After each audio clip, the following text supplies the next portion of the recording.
expansion, Injuries. Injuries. Yeah. Injuries. Because I mean, I've seen you guys perhaps under the effects, because we have had a few nights where you guys have taken the lead. But I've seen backflips and all sorts of crazy shit, random ones too. Like we're having a conversation, blah blah blah. Bah! I'm like, what was that about? Madness. What are you doing? Show off. Which Andrew Cesan, old Andrew Cesan. Yeah. Because not now the he's new old one. Andrew Cesan. The new old Andrew Cesan. Yes, exactly. Shout out to Andrew. Yo. No. But obviously it takes a big toll on the body, right? Yeah. Oh man. Like I've been battling for a long time. I had a pretty like interesting childhood in the way that like when I was born, I had like a stomach disease called pyloric stenosis. Okay. And that got to a critical stage when I was 6 months old, and I had to get a major really a major operation on my stomach valve.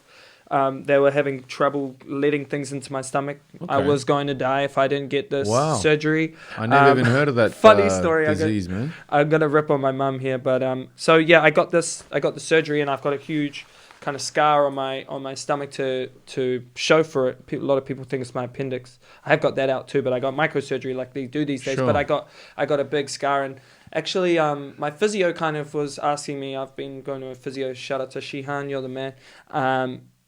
But basically, my kind of body has been naturally kind of taught it this way because of the way I was sewn up, and my physio brought it up. He's like, "Oh, do you know much about that? Do you want to get the records?" And I actually went up to my mum. It was literally this year, maybe last year, and I was like, "Hey, Mum, do you have any kind of?"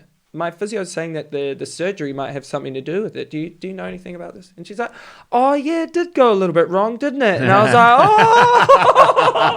"Oh, Jacqueline, bad mother, Cesan." Oh man, that was irresponsible mother. But she'll kill me that I said that. But yeah, so like they say that I think the way they went through the muscle tissue was a bit odd. So this is just turning into a victim story now, isn't it? But it's about juggling. I did ask about injuries, so yeah, man. It's about juggling kind of what you're given with and managing it. But yeah, there's that. And then I got hit by a car when I was 12, like pretty seriously. I flew like 3 meters close to an intersection. Yeah. Man, it's all happening in New Zealand, huh? Yeah. Crazy, man. Yeah. This is Josh's sympathy story. But yeah, I was kind of like a little bit of a different mover from the get-go. And that actually had a huge impact on what I've given to the creative and dance world. I danced different straight away. You know, I used to get laughed at, to be honest, when I was doing some of the kind of more the hip-hop moves, just because my frame was a bit different. Yeah. But a lot of people would get defeated by that, but I think that I just kind of went totally me, and it kind of contributed to it. Work with what you got. Exactly. That's life, man. Yeah, exactly. Take what you're given. You gotta. Yeah. But that goes back to us saying, like all the weird people, all the crazy people. Oh man, no doubt. Crazy. What does crazy really mean? It means different. Or something you can't understand, or something you haven't seen that's yet. Right. And yeah, man. That's kind of There's and I'm still managing my kind of like I've got like a few. I used to get real technical about it, my lumbar and this and blah blah blah. Back issues. Yeah. Because Mostly a lot lower, of compression, right?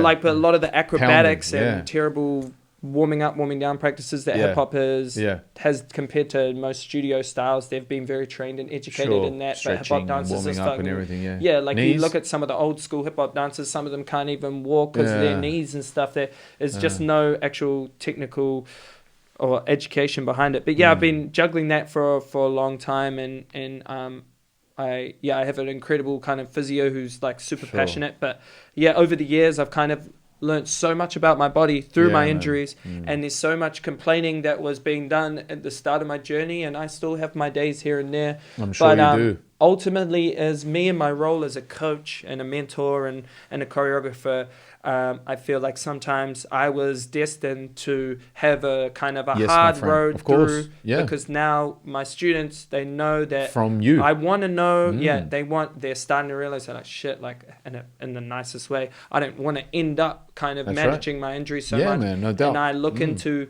what makes it happen more. Honestly, I'm still got so much to learn. I'm a rookie in it, but I've got an awareness of my body and an awareness of looking around me and saying that, hey, hey, this isn't right. And that's actually a dream of mine, which I've talked to Cody about quite a lot. And I want to implement like some sort of conditioning center, or something to do with helping dancers, especially within the street realms, get more of an education and have more help and guidance through the kind of journey. Obviously, they have their physios and stuff, but dancers, the thing that my physios have always said to me is that, okay, so you have a golfer, they're going to have a set amount of injuries. Yep. But a dancer, like everything, someone like me, you're literally, what you're doing as a choreographer, you're literally finding a way to dance or a movement pathway that you've never done before. That's what you're trying. That's what your day to day is when you're trying to make a new dance, and then that creates some reaction on the body that you haven't done before. So instead of these set amount of injuries, like a rugby player who has these concussions,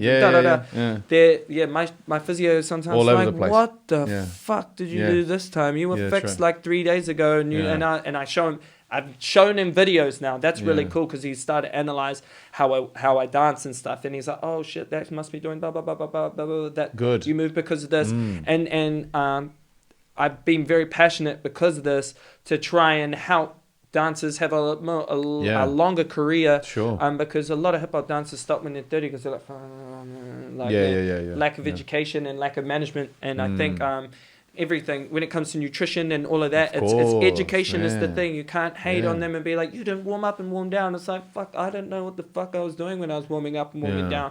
You know, it's bigger than that. So that's something I'm passionate about. And that injury, being someone who's suffered, I guess, over the years of a bit of pain and discomfort from and I've had to sideline myself a few times. It's been ultimately a positive thing in the way that I can spread awareness to others. In that I have a vision. Exactly, I have a vision to give back and help people to not follow the same road as I once did. I think that vision is already happening, brother. I mean,